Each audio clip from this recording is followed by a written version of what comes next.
일단 자아는 그 우리가 보세요. 내가 나를 보는 거잖아요. 자 스스로 자자의 나자니까 내가 나를 보는 거예요. 이 자아는 어디서 우리가 영어에서 어디서 등장하냐면 제귀 대명사에서 등장해요. 그래서 나는 나를 사랑한다는 I love me가 아니죠. I love myself고요.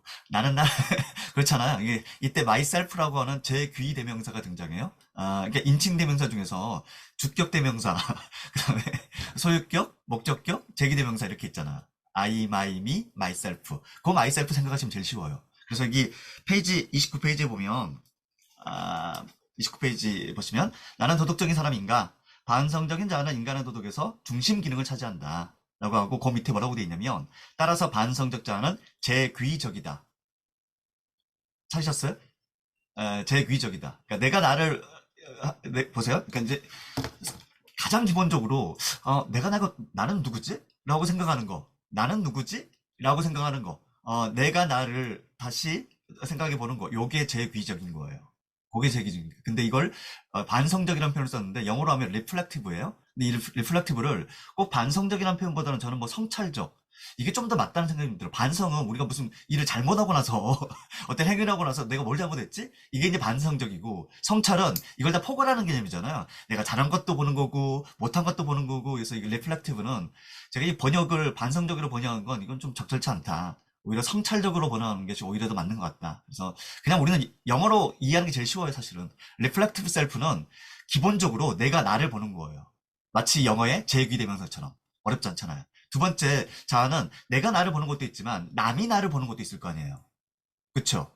남이 나를 보는 것도 있어. 이 개념은 우리가 뭐라고 얘기할 수 있냐면, 그러면 내가 나를 보는 것을 반성적 자아로 부르고, 남이 나를 보는 것, 혹은 내가 나를 남처럼 나를 보는 거. 그쵸? 남처럼 나를 보는 거. 요것도 가능하잖아. 그걸 뭐라고 부르자? 그걸 객관적 자아라고 부르자. 내가 나를 보는 걸 주관적 자아라고 한다면, 남이 나를 보는 관점을 객관적 자아라고 하자. 라고 하면 이걸 뭐라고 할 수 있어요? objective self라는 개념이 나올 수 있죠. 그쵸? 그걸 쉽게 얘기하면 이거예요. I self, 그러니까 우리가 아까 인칭되면서 썼으니까 I self, me self야. I self는 내가 나를 보는 셀프, me self는 나를 목적격으로 본 거죠. 나를 객관화해서 보는 걸 me self라고 또 표현하는 심리학자들이 있거든요. 자, 그럼 이제 두 가지가 해결이 됐어요. 첫 번째는 내가 나에 대해서 생각하는데 기본적으로는 나는 내가 누구지? 라고 자기를 자꾸 성찰해봐. 요게 reflective self. 두 번째는 내가 나를 보는데 그것을 내가 나를 보는 관점도 있지만 남처럼 내가 누군가가 있어가지고 그 사람이 나를 보는 것처럼 나를 봐. 그걸 이제 객관적 자아라고 부르는 거죠. 세 번째는 이런 생각을 해볼 수 있잖아요. 지금 현재 있는 나가 있고 결국 이 나는 계속 성장과 발전 혹은 뭐그 변화를 통해서 미래의 뭔가를 달성하고 싶은 거잖아. 뭔가를 만들어가고 싶은 거잖아. 그러니까 내가 나를 볼 때 지금의 나는 어떤 모습인데요. 지금의 나는 어떤 사람인데 앞으로 이런 사람이 되고 싶어요. 이런 또 나도 있을잖아.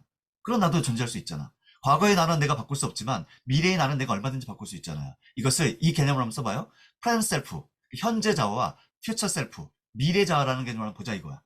그러면 미래 자아라는 개념은 지금은 어때요? 뭔가 좀 기술하기 어렵고, 뭔가 좀 손에 잡히지 않지만 되게 상징적인 존재로 뭔가 미래에 존재하고 있는 거잖아요. 그쵸? 그걸 우리는 뭐라고 부르자? 그걸 심볼릭 셀프라고 하는 상징적 자아라고 부르자. 그러니까 우리가 이해하기 쉬운 용어로 심볼릭 어렵잖아요. 어브젝티브 좀 어렵잖아. 이런 개념들이. 그러니까 이걸 좀 쉽게 표현하면 어떤 거? 아, 어브젝티브 셀프는 I 셀프, 미 셀프 개념에서 미 셀프다. 그리고 상징적 자아는 프레젠트 셀프, 현재 자아와 퓨처 셀프에서 퓨처 셀프다. 이렇게 보면 자, 크게 세 가지 셀프를 우리는 가질 수 있어요. 자, 내가 나를 보는 들여다보는 그 리플렉티브 셀프, I 셀프죠. 두 번째는 남이 나를 보는 관점, 혹은 내가 남이 돼가지고 나를 다시 보는 관점, 그게 미 셀프. 또 하나 현재 나가 있고 미래 나가 있으니까 미래 나를 보는 관점, 그게 퓨처 셀프. 자, 그러면 여기서 이제 주로 주제가 도덕이잖아요. 도덕. 도덕적 자아를 형성하는 데 있어서 제일 중요한 게 뭘까요? 제일 중요한 거. 기본적으로 내 행위에 대해서 성찰할 수 있어야 되잖아. 이 행위가 과연 도덕적으로 올바른 행위인지 그렇지 않은 행위인지 그걸 성찰할 수 있어야 될 거 아니에요. 그래서 도덕적 자아를 이루는 핵심적인 개념 뭐가 된다? 레플렉티브 셀프가 된다. 그렇다고 해서 어브젝티브 셀프가 영향을 안 미쳐요? 미치잖아. 그 뒤에 있는 내용이 다 나오잖아. 우리가 사회적 감시 시스템이 있을 때와 그렇지 않을 때 내가 달라지잖아.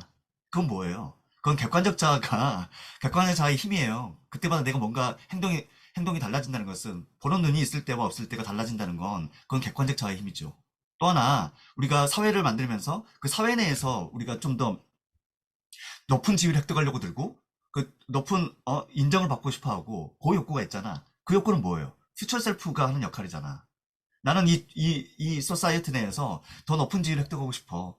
나는 이 소사이어티 존경받고 싶어. 그래서 나는 이런 행동을 해. 도덕적 행위를 해. 라고 한다면 그 행위 자체는 뭐예요? 그건 퓨처 셀프라고 하는 심볼릭 셀프가 영향을 미치고 있는 거죠.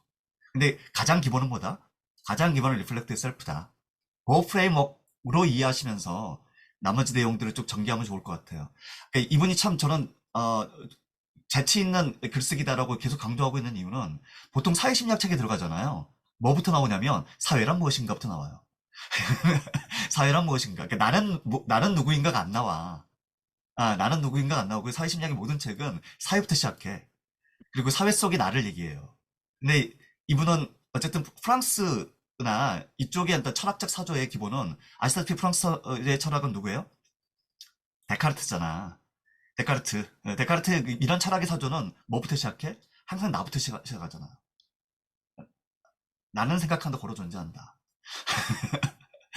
나부터 늘 시작하잖아. 그래서 이런 아무튼 이 미국적 어떤 심리학 그런 사조는 사실은 항상 유럽 애들이 미국을 비판하는 게 다 그거잖아요. 니들은 되게 실용적이긴 해. 알아, 인정해. 근데 뭐야? 니들은 철학의 깊이가 없어. 내가 누군지에 대한 정의도 안 하고 그리고 사회를 얘기하는 게 그게 말이 맞니? 뭐 이런 느낌으로 아마 첫 장에 나는 누구인가를 넣으신 것 같아. 네.